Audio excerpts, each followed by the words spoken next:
भाई India post GDS updates में आपका भी स्वागत करते हैं। आप सभी मेरे भाई कैसे हैं? आप सभी लोग, आशा करता हूं आप सभी मस्त और स्वस्थ हो गए मेरे भाई। लेकिन अब सबसे बड़ा कारण है कि क्या 3 लाख ग्रामीण डाक सेवक है जो कहीं ना कहीं सिंपल 8वां वेतन आयोग के लिए उम्मीद किए बैठे पड़े हैं। क्या मेरे भाई शामिल होगा या नहीं? क्योंकि एक ही सवाल उनके मन में है, क्या चीज़ें उनके पक्ष में जाती हैं या नहीं मेरे भाई। अब थोड़ा सा समझो कि 8 पे कमीशंस किस प्रकार से खेल खेल रही है। क्योंकि देखो, 8 पे कमीशंस में सबसे पहले थोड़ी सी आपको ये TOR जो होता है, टर्म ऑफ रेफरेंस होता है, शुरू से ही जीडीएस को शामिल नहीं किया गया है मेरे भाई।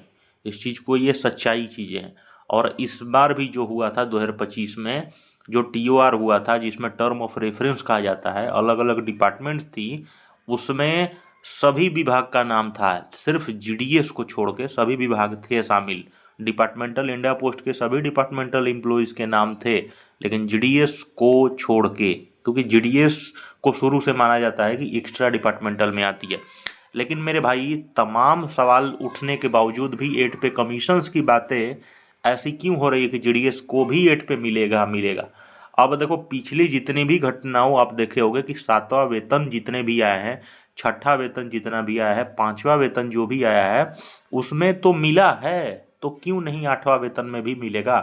अब देखो, जितने भी वे पे कमीशंस होते हैं, पे कमीशंस बिल्कुल आ रहे हैं और बिल्कुल जीडीएस को भी मिल रहे हैं, लेकिन वो डायरेक्ट नहीं मिलते हैं। इस चीज़ को आप लोग बिल्कुल याद रखें, वो डायरेक्ट नहीं मिलते हैं साथियों। वो डायरेक्टली इसलिए नहीं मिलते हैं क्योंकि जीडीएस एक एक्स्ट्रा डिपार्टमेंटल में आती है और उसको डायरेक्टली ना देके इनडायरेक्टली मिलता है। वो कैसे मिलता है? इनडायरेक्टली। अब कैसे मिलती है? तो कमिटी बनाई जाती है दोस्त, ठीक है। वो कमिटी बनाती है और उस कमिटी, एक कमिटी के हेड मेंबर्स होते हैं और वो मेंबर्स ही यहाँ पे कहीं ना कहीं डिसाइड करने जा रहे हैं। लेकिन इस बार क्या है मेरे भाई, प्रमुख रूप से यहाँ पे सभी यूनियन का डिमांड एक ही है कि आप प्रॉपर तरीके से आप क्या करो कि कहीं ना कहीं सुप्रीम कोर्ट के जो जज हैं उनको मेंबर्स बनाइए। कहीं ना कहीं वो इस टॉप लेवल पे कहीं ना कहीं सैलरियाँ बनाएंगे। अब देखो, 8 पे कमीशंस की एक्सपेक्टेड सैलरी कितनी टॉप लेवल पे जाती है, अगर प्रॉपर तरीके से अगर कमिटी बन जाती है, और कमिटी अगर बन जाती है तो इनडायरेक्टली भी आपको अगर मिलता है तो कितनी टॉप लेवल की बनती है। अब देखो, कुछ अनऑफिशियल सैलरी प्रोजेक्शन एस्टिमेट करते हुए 8वें पे कमीशंस के लिए बीपीएम, एबीपीएम, डाक सेवक के प्रॉपर तरीके से सैलरी तैयार किया गया है साथियों। अब ये देखो, इस प्रकार से सभी अलग अलग प्रकार के सोर्सों के माध्यम से बताई जा रही है। अब ये देखो, बीपीएम जो भी होते हैं हमारे ब्रांच पोस्ट मास्टर होते हैं। अमूमन अब आप लोग देखे हो कि अमूमन जितने भी पोस्ट ऑफिस है सिंगल हैंडेड होते जा रहे हैं, क्योंकि उस प्रकार की समस्याएं, स्थितियां आ गई हैं।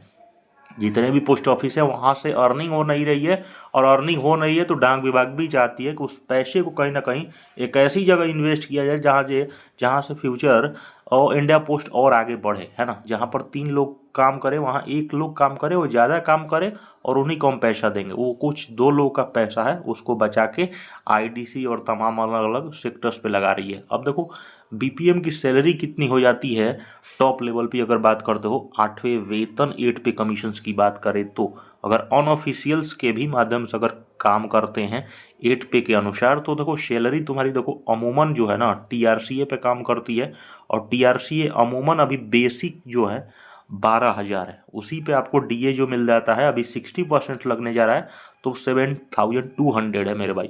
और मिला जुला के अपना मतलब 19,500 साथियों, ठीक है। 19,500, 20,000 एलमोस्ट, मतलब ऑलमोस्ट सैलरी है। लेकिन यहाँ पर सवाल उठती है कि कोई भी पे कमीशंस जब आता है तो बेसिक पे ही अमूमन लगता है खेल, और बेसिक सैलरी पे ही आपका सारा खेल होने जा रहा है। तो क्या जीडीएस को भी फिटमेंट फैक्टर जो कहा जा रहा है, फिटमेंट फैक्टर जो है सभी गवर्नमेंट ऑफिशियल्स के सैलरी के बेसिक में डीए, डीए तो जानते हो जो कोई भी कमीशन आएगी जीरो हो जाएगी, लेकिन फिटमेंट फैक्टर ही आपके बेसिक के साथ मल्टीप्लाई होगा और एक नया सैलरी का मतलब प्रोडक्शन और प्रोड्यूस करेगा। कहीं ना कहीं आप जानते हो नया सैलरी तैयार कभी भी होगा 8 पे तो बेसिक इंटू फिटमेंट फैक्टर हमेशा कोशिश किया जाएगा, तैयार किया जाए।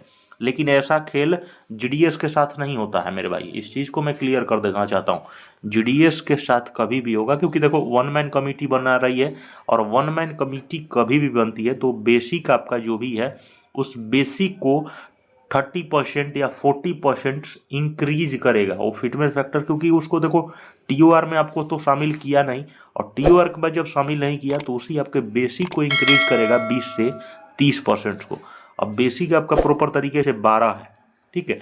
अब 12 को अगर कहीं ना कहीं डाक विभाग 3 से 4 भी करती है, 4,000 ऑलमोस्ट लेके चलो, क्योंकि 4 से 5, 5 से 6 अगर करती है तो देखो तो मेरे भाई बहुत अच्छा हो जाएगा। क्योंकि देखो तुम्हारी जो बेसिक सैलरी है, अगर बेसिक को 18 कर दिया, डीए भले देखो डीए भले उस टाइम 0 रहेगा, लेकिन डीए कर देता है, उसके बाद अदर मेंटेनेंस अलाउंस चार्जेस भी होंगे 500, तो देखो तुम प्रॉपर तरीके से 18 में आ गए, यानी कि ये लेवल 1 की ये सैलरी हो जाती है। तो 18 इंटू अगले अगले बार भी आएगी, तो इस प्रकार से सैलरी तुम्हारी अच्छी खासी 25 से 40 हज़ार के ऑलमोस्ट बन सकती है। एबीपीएम उसी तरह 22 से 30 हज़ार की सैलरी आराम से उठा सकता है। अब ये देखो ये वर्तमान फिगर में अनऑफिशियल्स गवर्नमेंट है। अब ये देखो सैलरी कभी भी आपके बेसिक में 25 से 30% की हाइक लेगी ही लेगी, क्योंकि एक्सपेक्टेड है साथियों, ठीक है।